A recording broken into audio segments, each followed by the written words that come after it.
If nobody's doing this kind of work, who's going to do it? If the local paper doesn't do it, then nobody's going to do it. So we really view the Watchdog mission as foundational.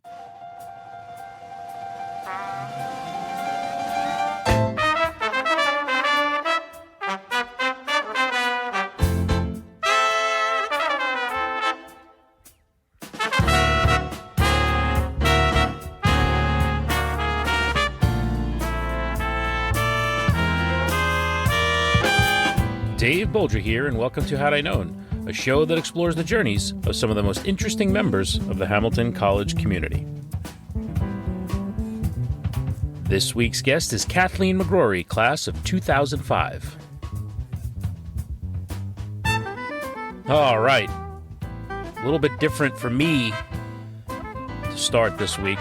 I am recording this not from the closet studio, but from, I guess what we'll call the car studio. A little family vacation this week, but the podcast rolls on.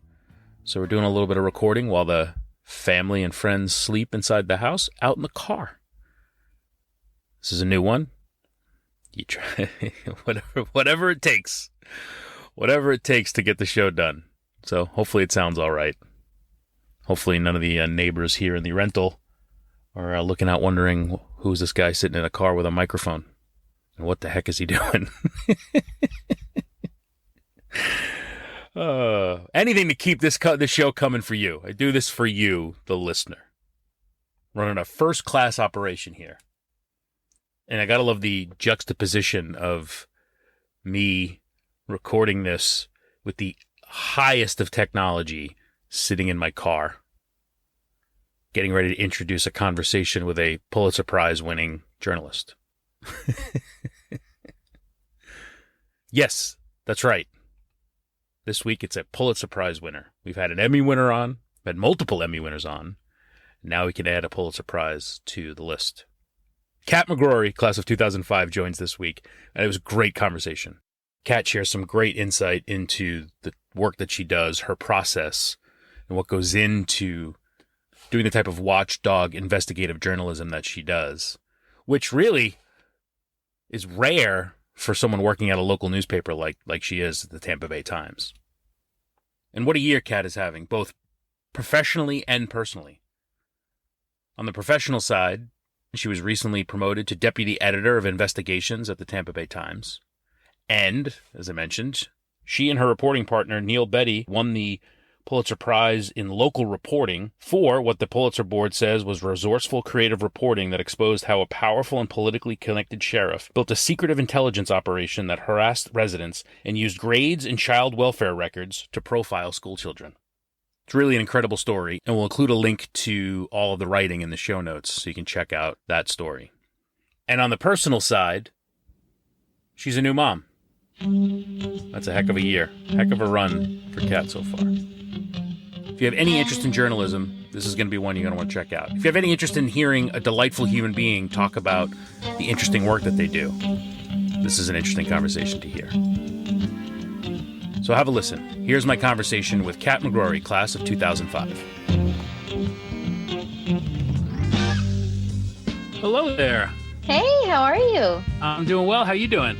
Great, thank you. Thanks for doing this. Oh my gosh, thank you for inviting me. It's a big honor.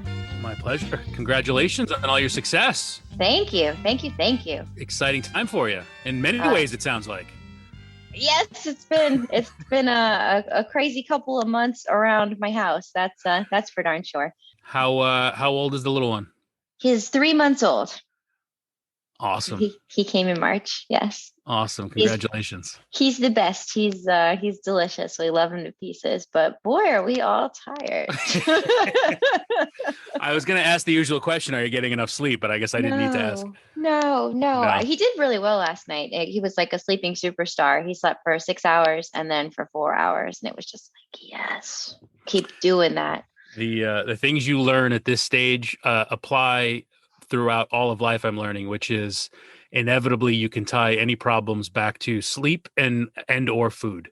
Those are usually the problems that cause crankiness, whether they're 3 or 6 or 9, or I'm sure beyond there. That's what I've noticed. So sleep and food.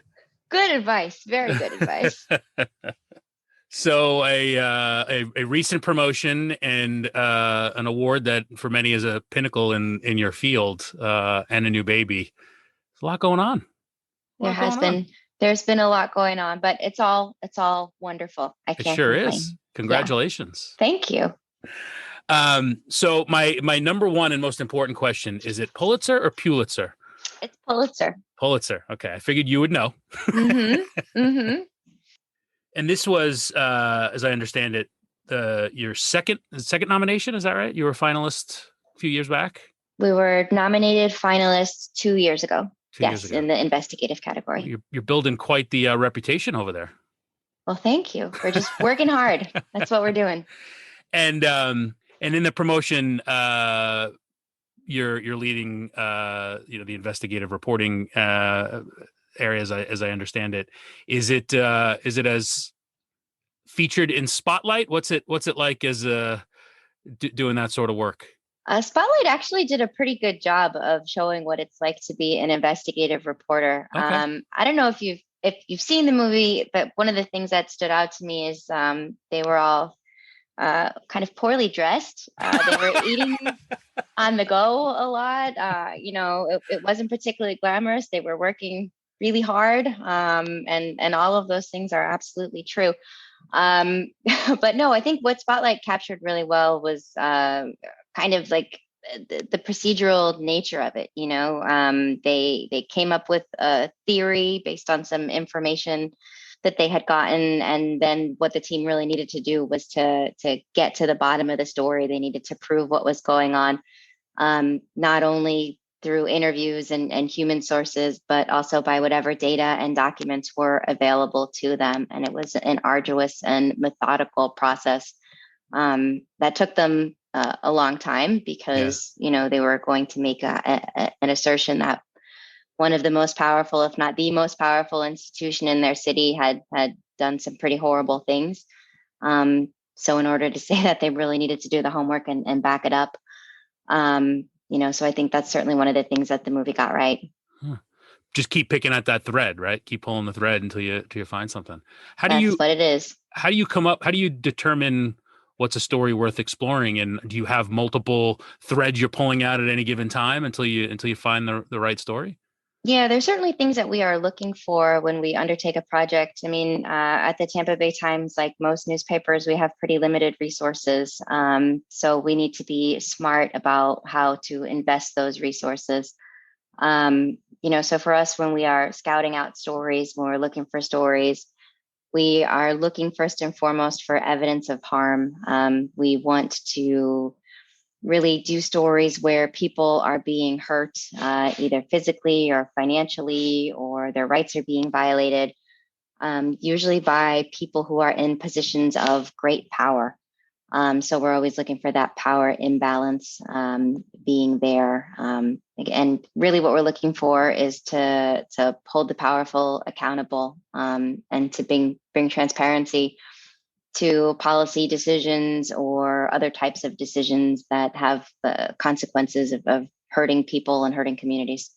And in an age of instant gratification, short headlines, the Twitterification of the world, it seems like the work you do needs some room to breathe, both in terms of doing the investigations and building the story, and as well as it seems like, for the series that you were recently awarded the Pulitzer for, need multiple days or multiple stories to really tell that story. Is there pressure to hurry up and go in this fast-paced media world? Or are you given the time to build and craft your story?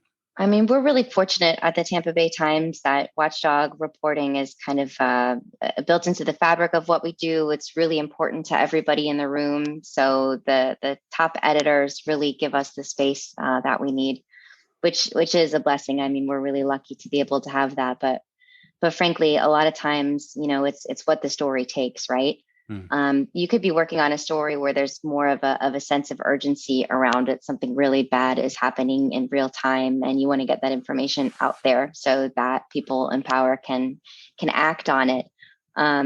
But again, I mean, the part of the work is really making sure that you've left no stone, unturned. You've got to really, really do your homework. So it's kind of that balance, right, between like, this is something that's happening in real time that we want to address.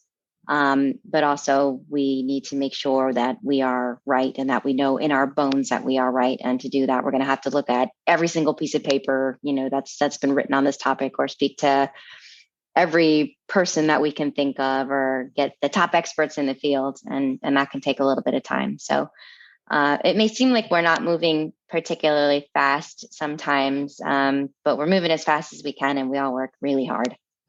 And to do the type of work you do and tell the stories you tell, you have to get people to tell you things that they either don't want to tell you or aren't supposed to tell you or are uncomfortable. That in and of itself is a skill to get people to talk to you and tell you things. How do you develop that muscle? Because that's different than the skill of writing. Yeah, that's a really good question. Gosh, I mean, people have different approaches. For me, when I am talking to a source, and particular, it's a source who stands to lose a lot if they can be found out that they gave us a document, or they told us something that is, potentially not very flattering about their employer. I usually explain to them what's driving me to write the story and to want to, expose what's happening. I try to be just as honest and as transparent as possible about the process, what it's going to look like, what the stakes are, what type of blowback they could potentially face. But I also say, if we are able to write the story and put this out in the world, it could do a little bit of good, and kind of that's what's motivating me to do that work. And like anything else, I mean, you've got to gain people's trust. You've got to let people know that you are not going to screw them over or put them in a bad position, that you're going to protect your sources. Sometimes that takes a little bit of time to win over people's trust, but for me, it's just a matter of being really honest and straightforward and transparent, and explaining what's motivating me. And then you, by trying to, expose corruption or putting a spotlight on unpleasant things of powerful people, that can lead to uncomfortable situations at best, and dangerous situations at worst. Have you ever found yourself to be in an unsafe position in doing the work you do? I've never felt unsafe, uncomfortable for sure. When you spend 6 months digging into, for example, we had recently looked at a children's hospital in our area that was having all types of problems with its heart surgery unit. Children were dying and sometimes becoming paralyzed after relatively straightforward surgeries. I mean, they were just having a lot of problems. We did the research, we spoke to the sources, we did a very complex data analysis, and then you have to bring that information back to the hospital and to the leaders and say, here's what we found. We'd like to talk to you about it. What happened here? Like, tell us from your perspective, what's going on. And those conversations are sometimes very uncomfortable. But the reality is that our stories are richer and more fuller, when we get all perspectives. We don't do gotcha journalism here. We make it a point to make sure everybody's perspectives are represented, if they want to talk to us. But even if it's not gotcha journalism, when you're in that example, when you're bringing your findings to the executives of a hospital where there's been wrongdoing, there's a way I imagine you have to think about approaching that topic and building towards it, or not show your cards too quickly and get them to open up. Again, that feels like a muscle that needs honing over time. Well, you absolutely have to do your homework. You have to come into those interviews with all the research done. You have to come into those interviews with an open mind, right? Because there's a possibility that the person you're interviewing, the subject of your investigation, is going to say something that could really change how you think about the subject you've been reporting on. But you also have to come into those interviews to and not get spun, if you will. So I had a journalism professor who used to say that, you should have an open mind, but not so open that you let your brain fall out. You need to be kind of listening for spin. Right. Good bullshit detector. That's what it is. I'll let you say it, but yes. Well, that's a skill that's valuable in a lot of different facets of life, I think. Oh, yes. Oh, yes. Which must make it hard for friends and family of yours now that you have a very strong BS detector. And then, as I mentioned before, the other skill obviously is the important one of putting word down on paper. As a writer, are you going to tell me that, like most people, you honed your writing skills at Hamilton College? Of course I did. Of course I did. Right. That was one of the best things about being at Hamilton, was the emphasis on oral and written communication. Absolutely. And experience with the Spectator? And experience with the Spectator. Yes, it was the editor-in-chief of the Spectator. Yeah. I wrote for multiple sections of the Spectator. The Spectator was a really important part of my time on the Hill. And was your time there doing those late night layout sessions? Was this the career dream back then?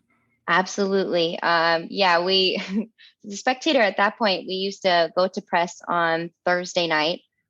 This was before the Spec had a website. I can't imagine what we would have done if we had like another thing that we had to do, post the stories online. It was every week. It was amazing that we hit our deadline. Yep. But we would order a ridiculous amount of pizza, and people would start to trickle in. It was in Bristol, around 7 or 8.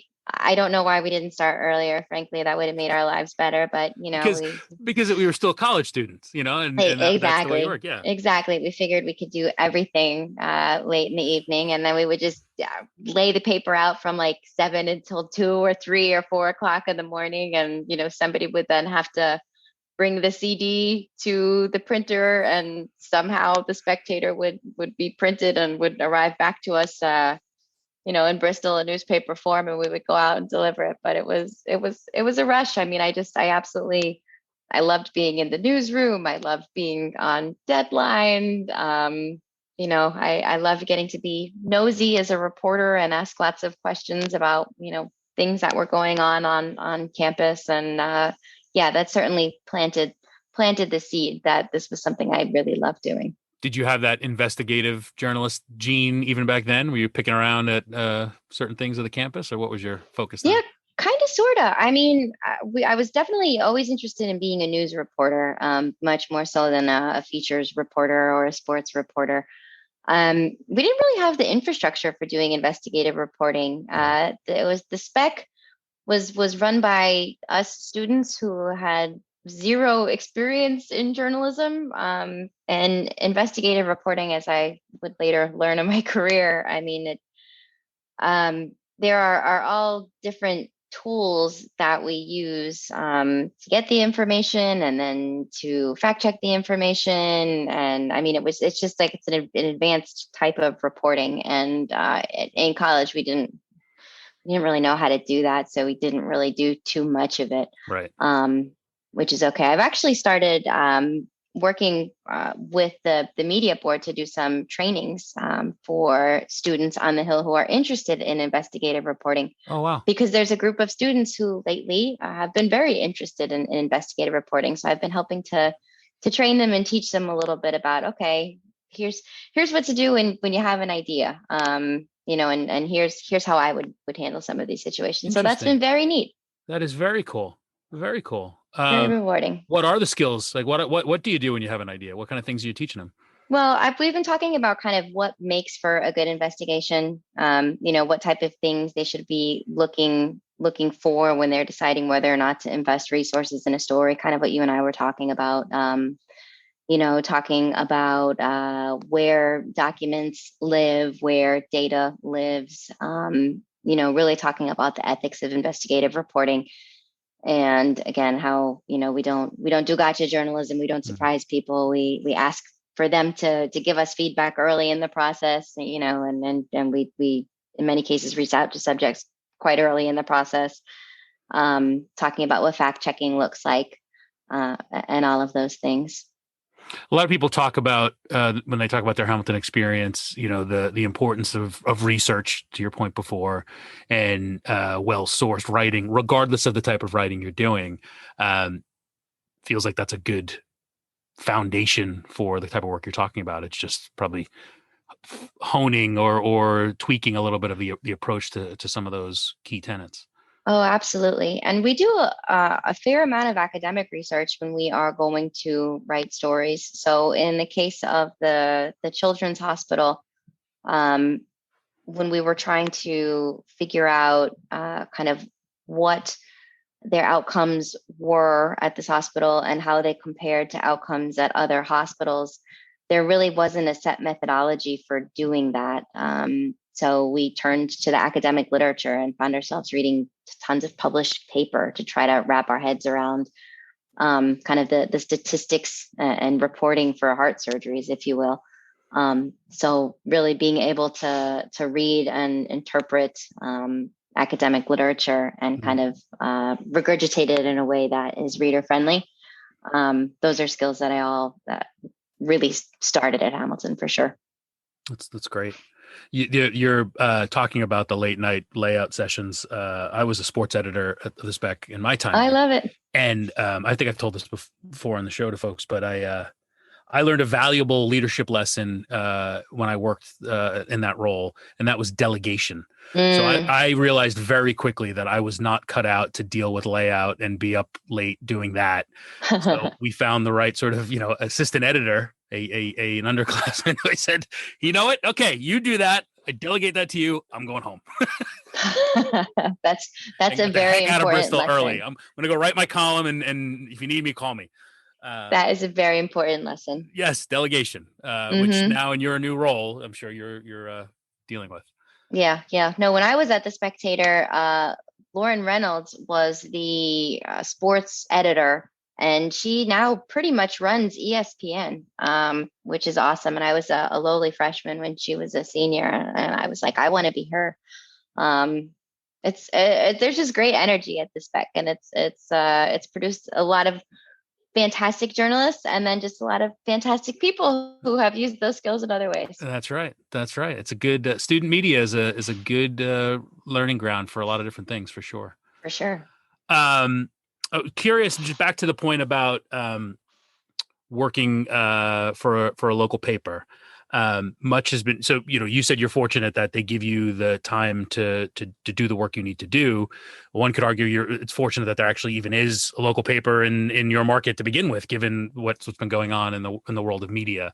What is it about this market and that paper that allows for that? Is it the market demands it, the audience demands it, it's ownership values it? Like, what do you get a sense for why your type of work is valued there? Yeah. I mean, as I said, the Tampa Bay Times is a really special place. Everybody from the publisher to all the reporters, but we really believe that watchdog journalism is important. And I'm also fortunate because the Times is a place that also has a really strong tradition of narrative writing. So it's a place where reporters get to marry those things. Really important accountability work with really elegant writing. It's important to us. It's foundational to us. And, unfortunately, we've seen other newspapers have kind of moved away from having larger investigative teams because they've had to invest their money elsewhere. Or they've chosen to invest their money elsewhere. Lots of newspapers are making lots of different choices because, as you were alluding to a second ago, there are serious financial pressures right now. But for us, what I can say is that watchdog reporting remains a huge priority. Good. I mean, it's also, if nobody's doing this kind of work, who's going to do it? If the local paper doesn't do it, then nobody's going to do it. So we really view the watchdog mission as foundational. Yeah, that's great. And as you're going through working on a series or working on a story, I imagine you're going to tell me that you're not in it to win awards, but at some point along the way, is there a recognition of, oh, this one's special, this one, we could see some more attention for these sorts of things?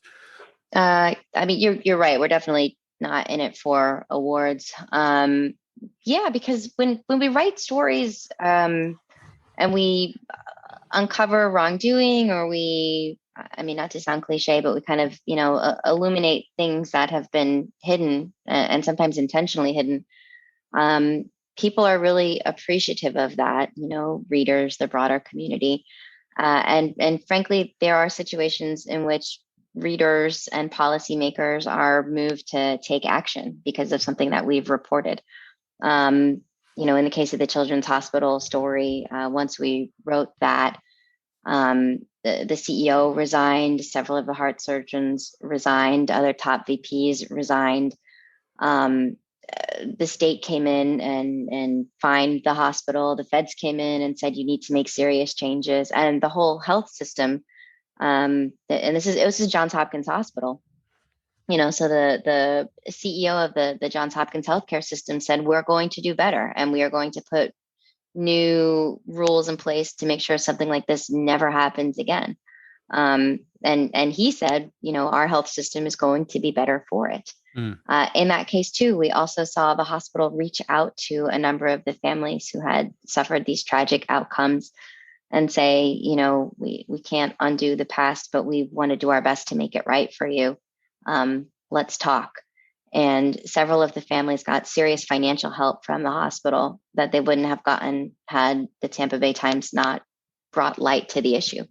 So they're the stories when we can see change, as a result of what we've written, that are just extraordinarily rewarding. In the example of the CEO resigning or executive stepping down, the work you do has a positive impact on the readers, a lot of people in the community, but can also have an inverse effect on the subjects that you're investigating. And I sense in reading the most recent series that you won the Pulitzer for, and going after the local police force, the sheriff, I mean this in a good way, devoid of emotion, right? It's factual based, it's based in data, but for what can be very emotional subjects, you watch the body cam footage on, some of the things you shared. It's hard not to get emotional watching some of the reactions and what happened in some of those stories. What's that line for you of making it, as a journalist, making it about the story and being factual, but also, you're exposing something that needs to be exposed, but I don't sense hardcore emotional, we're out to get these people. It's just you're shining a light. How do you balance that for yourself? Yeah, no, that's a good description of it. You always have to stick to the facts, right? Mm-hmm. You always have to stick to the facts. And in the case of the investigations that we do, we are collecting many, many facts, and kind of putting them together, and putting the pieces together to tell a bigger story. And it's not personal.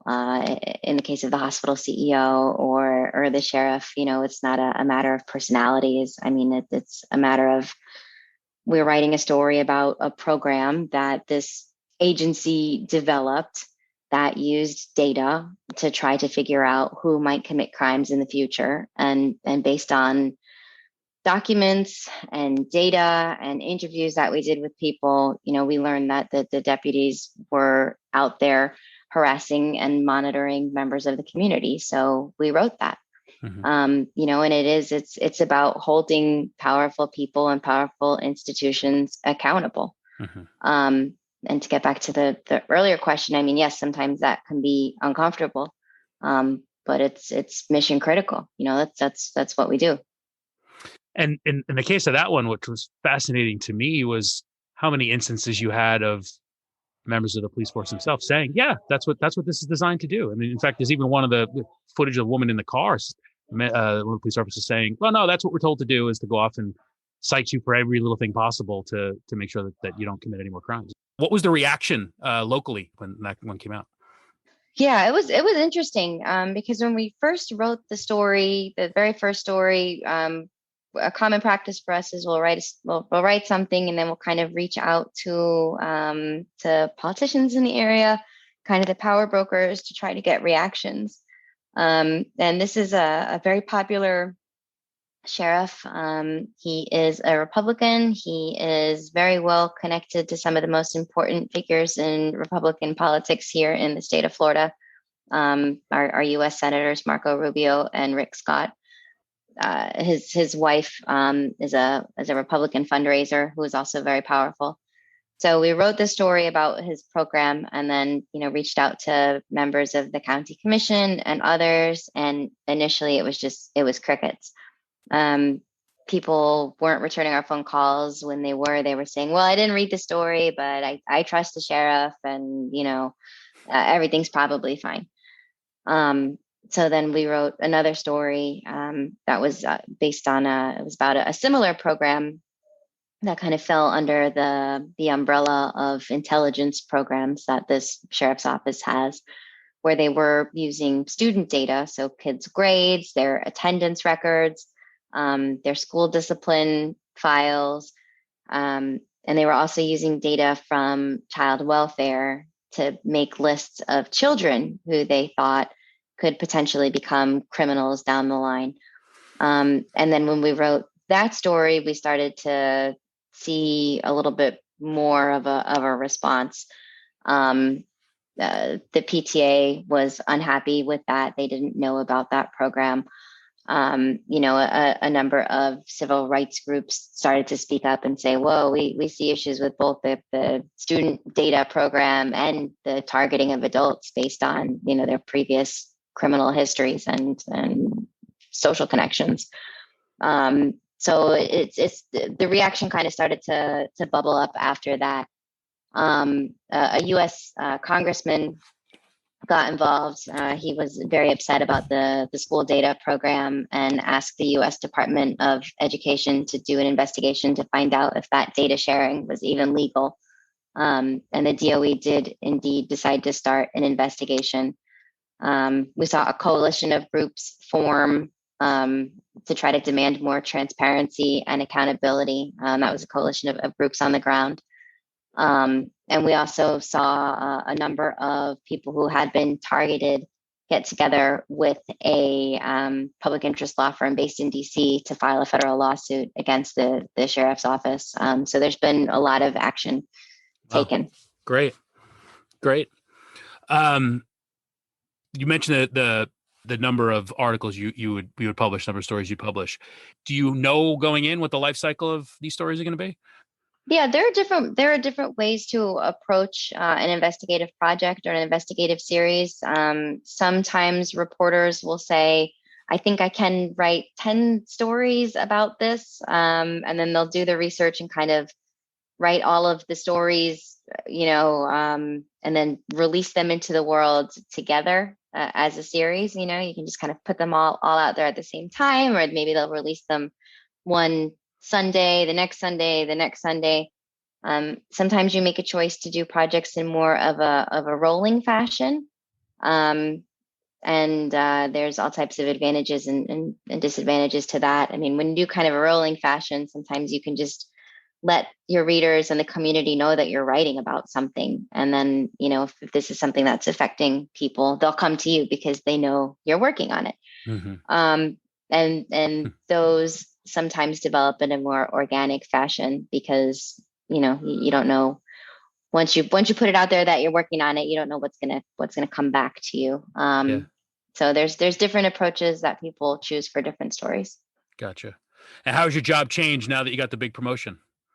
It's changed quite a bit, actually. So I was previously, well, my job title actually didn't change that much. I was previously the deputy investigations editor, which meant I was the number 2 person on the investigations team. In that capacity, my job was still mostly writing, kind of picking my own investigations and pursuing them.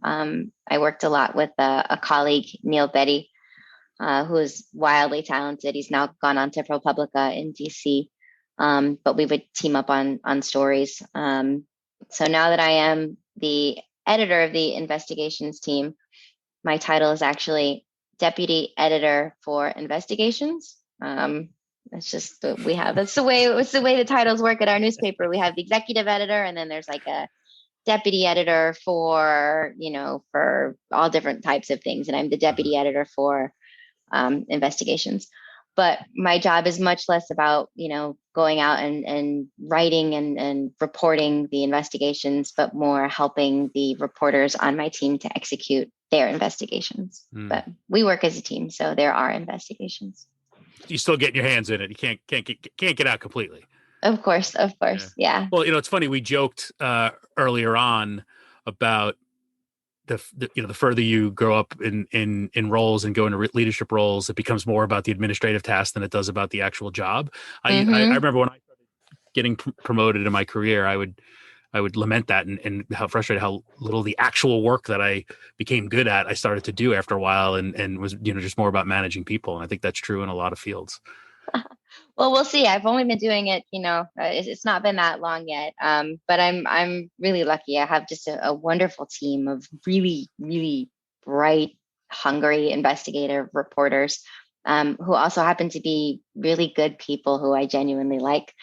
So I'm really looking forward to kind of diving in and really helping them shape their stories and execute on them as best as possible. I think it's going to be a lot of fun. Well, good. That's encouraging to hear, especially given what we just talked about the the decline of opportunities as the media landscape changes for that type of journalism. So it's good to know that A, there's still people hungry to do it, and B, there's places for them to do it. Do you sense, so now you're working with college kids and teaching them, you're working with this staff you have now. You came up and grew up and did it as well. There's still an interest in doing this sort of work, it sounds like.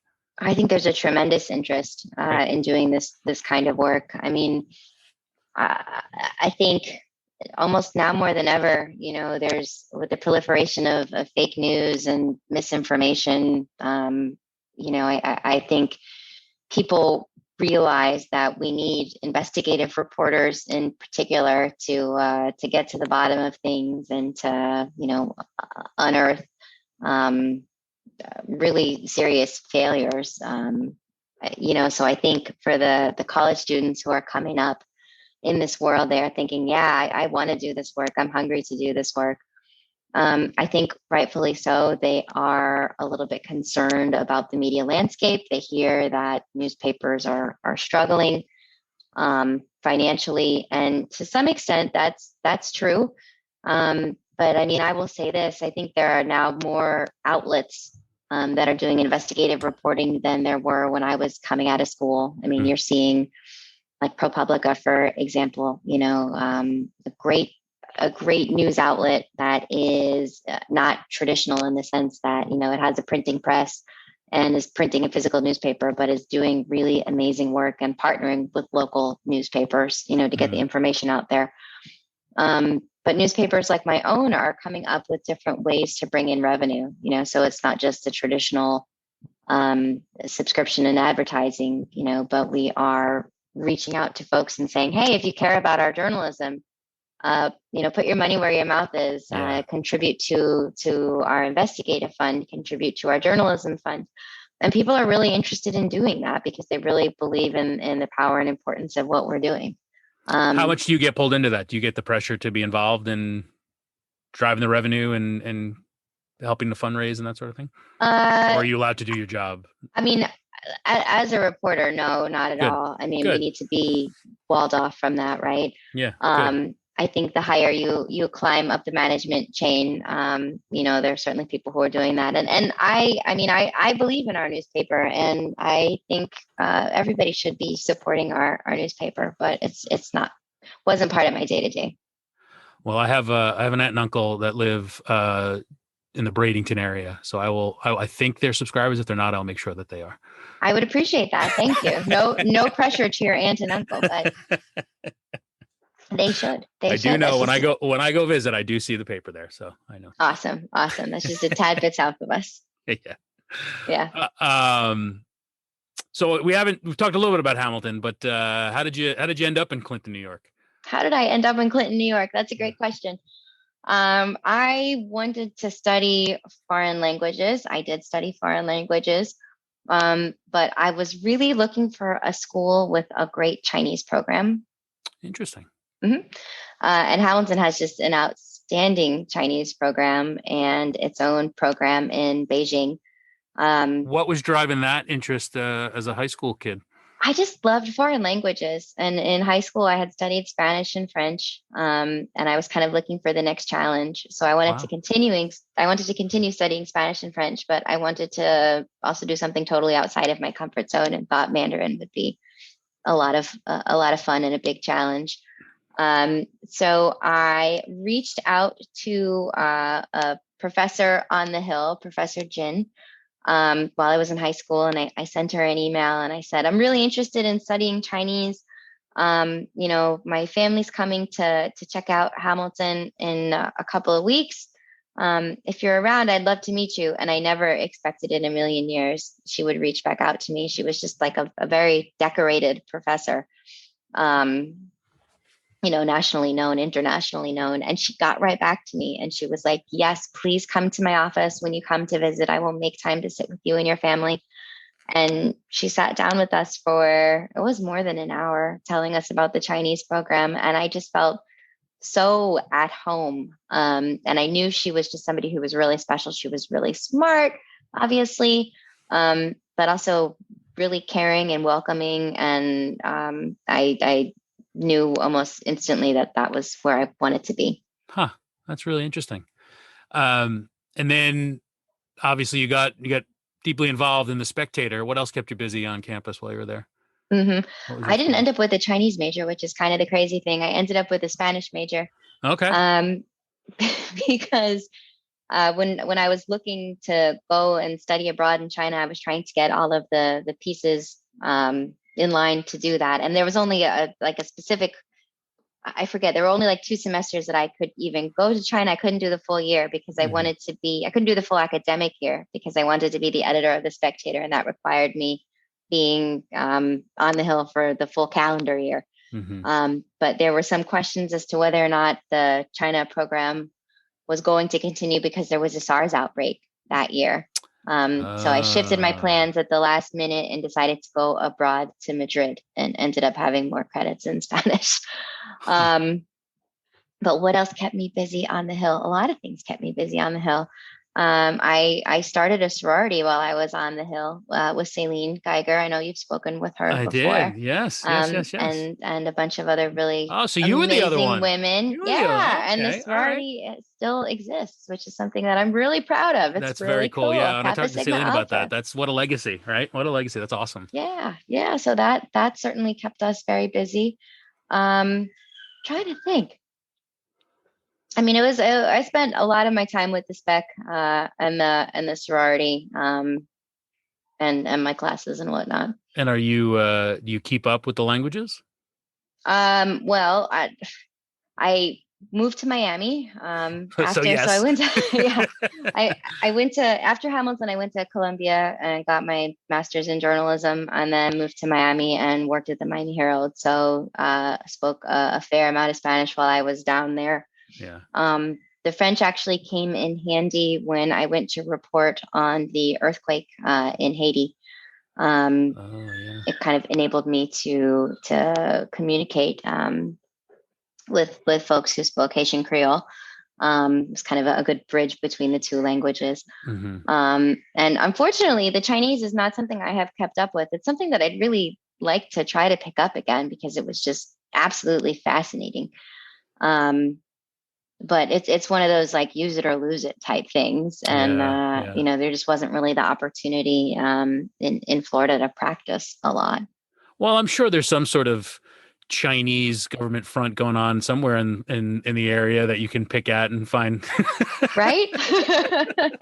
I'm sure they've infiltrated somewhere. I mean, I'm that sure I sounds could like a find story a you could dig I'm into. sure I could find a way to use it. But I don't use it that much. I there's like a couple of phrases and things that I still remember that I'll pull out from time to time. Okay.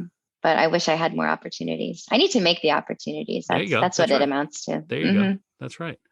Um, and so we talked about this already, but Did you make the decision pretty quickly that the path was going to be journalism and head to school for it, or? Yeah, I mean, so when I came to Hamilton, like I had done my high school newspaper. I knew I really liked journalism. I knew instantly that I wanted to join the Spectator. I joined as a freshman, but I wasn't necessarily thinking it was going to be my career path. I was really thinking that I might end up being a linguist, um, or something kind of more directly related to languages, and that journalism would be something kind of fun that I did on the side. Um, so my freshman year, my gosh, like one of the semesters, it was like I took Spanish, French, Chinese, and I think like an economics class. It was also an econ major. And I just remember thinking to myself, like, what am I going to do? What am I going to do? Like, how do I make sense of this path?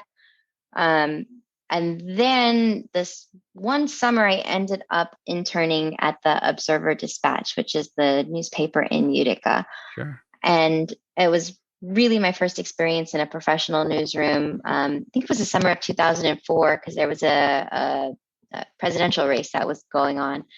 And that summer, we were looking to do local stories about the convention. And one of the speakers at the convention was Christy Vilsack.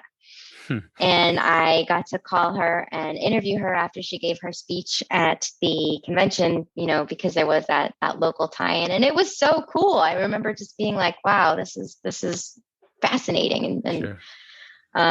So being in the newsroom that summer with all of the energy around the election, it was just electric. And I remember thinking to myself, like, I could do this. I could absolutely do this. And it made sense that I had studied foreign languages and just kind of had a natural curiosity about a lot of things.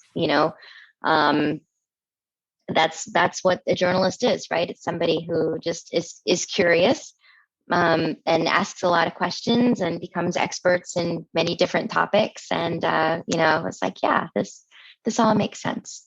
Did you roll into the newsroom at the Observer Dispatch thinking, I've been doing the spec. I know what a newsroom's like. Probably. Which wouldn't have been a good way to roll into the Observer Dispatch. No, I was fortunate that a reporter there named Lizzie Cooper kind of took me under her wing. She was a politics writer. And there were some great editors there who kind of showed me the ropes. It was a really rewarding, great experience. So having gone through all the experiences you've gone through and working with college students, outside of the skills that you've been helping to teach them, what's the key piece of advice of getting into this career that you would give them? Well, you know what? I mean, there are all different ways you can prepare yourself for a career in journalism. And there are some people who really think that the way to do it is to go to a university that has a journalism program. You'll learn to write, you'll study the history of journalism, and that is one path, and that is a great path. But I think the liberal arts are also a phenomenal path too. At Hamilton, you can study what you love. You can study so many different things, and there is that focus on writing and oral and written communication. But I really believe that learning to think critically makes me the journalist that I am, and that is something that is foundational at Hamilton.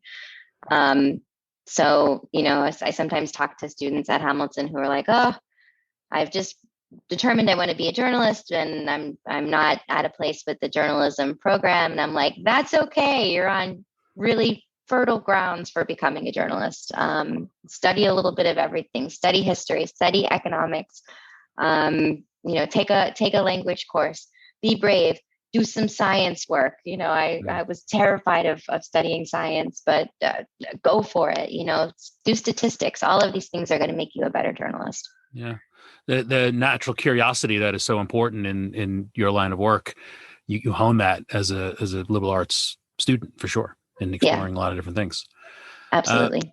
as you think back across your journey that you just talked about in those late night layout sessions to where you are today, having a pretty darn good moment in time right now, is there anything you wish you had known going back to those Hamilton days? Oh gosh, I should have been ready for this question. Oh, is there anything that that is such a good question, and the title of your podcast. So I should have been ready for this question, Dave. It's all right. Many people aren't. It's okay. That's okay.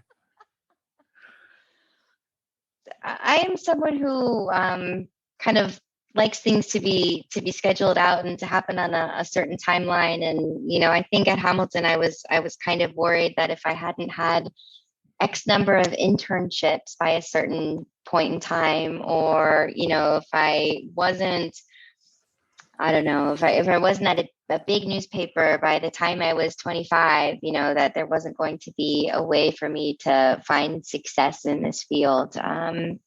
And gosh, maybe the thing to have known would have been just to follow my curiosity and my passion, and everything would work itself out, just to keep making strides towards that goal, and that I would be able to achieve it. Like that would have been a good thing to know. Might have helped me be a little less stressed out when I was when I was on the Hill.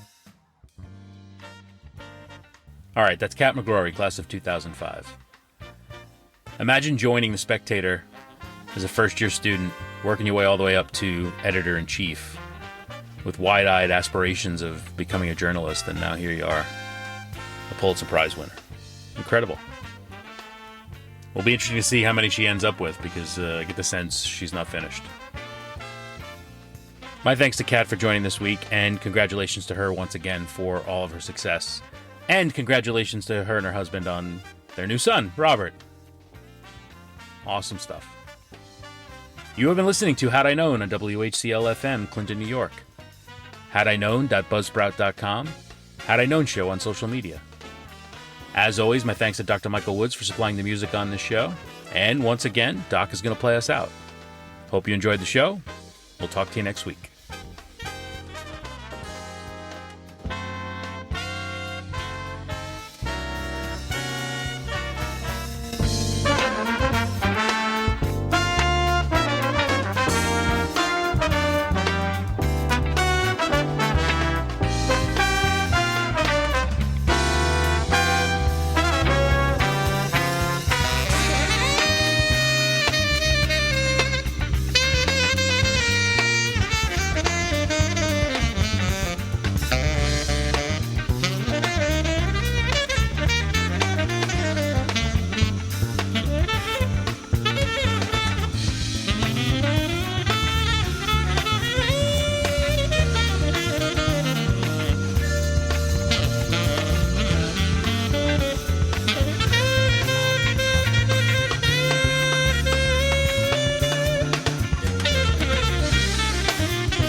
Had I Known podcast show on your radio or take it to go.